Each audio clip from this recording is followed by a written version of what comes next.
Jiri Prochazka gave his reaction to Alex Pereira's performance last night. Jiri posted this to X. He wrote, "Just got back from training and saw the main fight. Good taking action in the first 2 rounds from Khalil. The patience and non-stop action from Alex. Beautiful hunt. Back to the training. Time to evolve." Alex Pereira was FaceTiming with Steven Seagal last night. Hey, Steven, hey. This guy, man, hey, another breed, man. Different than Anderson, bro. You know. Look ahead, coach. Look ahead, coach. Hey, hold on, I'm gonna take a picture of us together. The PFL posted a video putting down Kayla Harrison just a few hours before she fought Ketlen Vieira. Dana White went off on the PFL over this and says that they suck and are drowning financially. Here's how an all-time PFL great Kayla Harrison was upset by Larissa Pacheco. In 2022, Pacheco added a section to Kayla Harrison's MMA story that nobody saw coming when she beat her in a unanimous decision in the PFL Championship. Harrison was widely regarded as the best female MMA fighter. She was a 2-time gold medalist in combat sports and had a 15-0 record in the PFL. Pacheco came in as a massive underdog, but she brought the dog to the fight and became the only woman to successfully stop Kayla Harrison. Now she's taking on another women's MMA legend, Chris Cyborg, in a PFL super fight on October 19th, and you won't want to miss it because PFL posted a video about a few hours before her fight, kind of putting her down and using that as a way to promote their upcoming fight with Larissa. What do you think as a promoter? Do you think that's the right kind of play to go? I think when you're losing as much money as they are, go for it. Throw the kitchen sink at it. These guys, this guy just came out recently and said, you know, we're going to spend more money than they did on the Sphere. Well, that sounds brilliant. How many tickets are you going to sell? Yeah, they're not very bright. So if I were them, I would do it. Listen, it's all fair. Knock yourself out. They're drowning. They suck. I mean, they're not good at what they do. So I guess you would just keep trying anything you can to make something stick. All good. Tyson Fury gave his reaction to Alex Pereira versus Khalil Rountree. Tyson and Alex actually met each other last year and had a friendly interaction. Tyson reposted this photo to his Instagram. He wrote, "We don't play in the fight game. Warriors of the modern day." Alex Pereira details the struggles he went through during his training camp for UFC 307. He reveals he was sick and on antibiotics, had issues with his passport, and had a rib injury. Alex also responded to Jamahal Hill yawning after he beat Khalil Rountree and discusses a potential move up to heavyweight. Sinceramente, eu tenho muito orgulho de mim hoje. Yeah, the fight was really tough, but only my team really knows how tough this camp was. I went through a lot of stuff that nobody really knows about. So I was in Brazil about over a month ago. I had some problems with my visa. I was going over to the consulate every single day trying to see if my passport was ready to be picked up. Finally made it back to the US, spent about a week in Connecticut, been here for 3 weeks. In that meantime, I was on antibiotics. I had a fever, I had a bad throat, and a lot of things happened. Also going back, when I was in Brazil, I hurt my rib. It was an injury that I had about a year ago, and it came back. So that was also something that I was dealing with. And then when I came here, my throat was still bad. Went to the doctor, had another round of antibiotics. I even recorded a video at the time that, you know, I say in the video that I would show it if I won.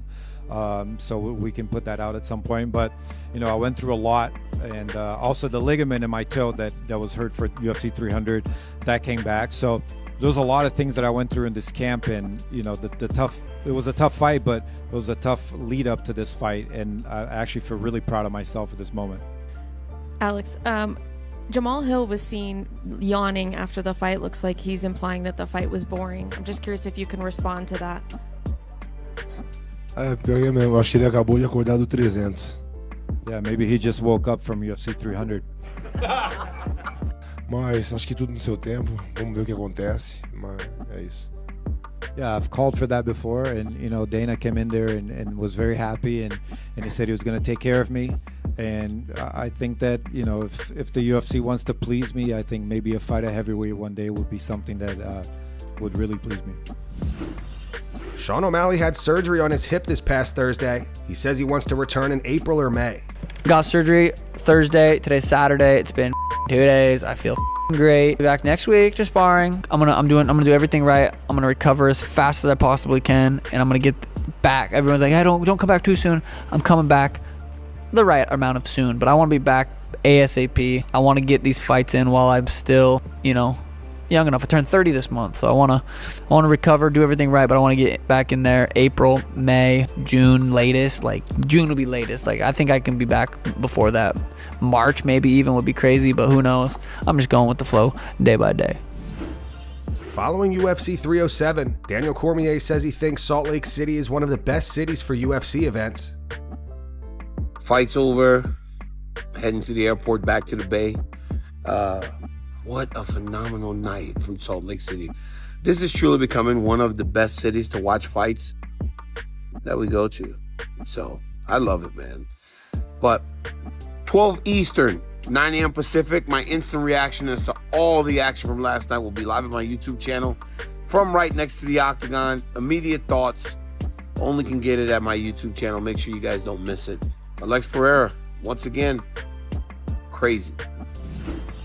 Cody Garbrandt discusses doubts he has in his mind now before he fights. Cody says now when he walks into the octagon, sometimes he says to himself, what the f*** am I doing this for? I want to be able to walk away from fighting, not stay and see a lot of the greats that went out.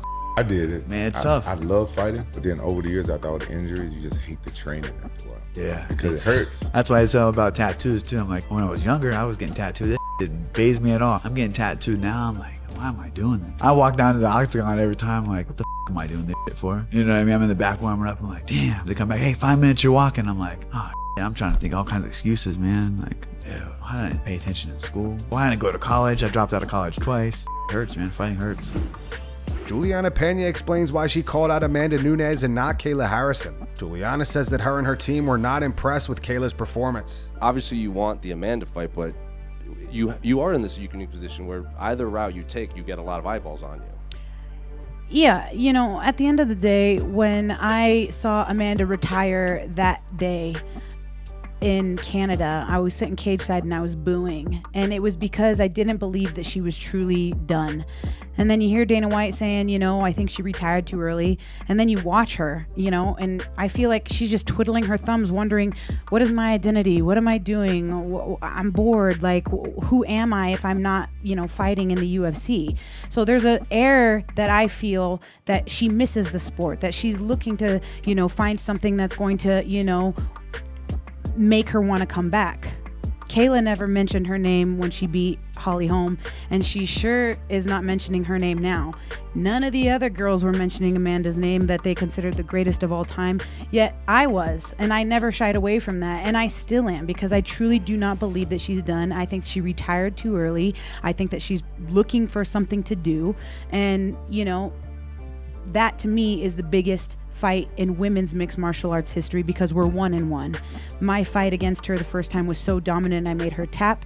Our second fight, I ran out of time. I lost a decision handedly, fine, no problem, but it would be nice to put it to bed once and for all and get that trilogy fight that I feel that she ran away from. I do have to ask, did you watch Kayla's fight? And if you did, what did you make of her performance? I was, to be honest, I'll tell you, I was warming up and focusing on my own fight. But with that being said, I had my coaches there watching the fight and kind of giving me the 411 on what was going down. We're not impressed. She said she was going to put an elbow through her skull and she was going to, do all this damage. Like, the girl didn't have a scratch on her. It was boring, and she didn't do anything that, jumped off the pages like, ooh, the boogeyman, you know what I mean? So I was definitely, especially with, hearing from my team, not impressed. Alex Pereira and Julianna Pena ran into each other backstage last night. Hey,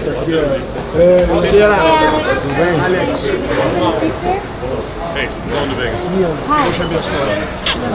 See you soon.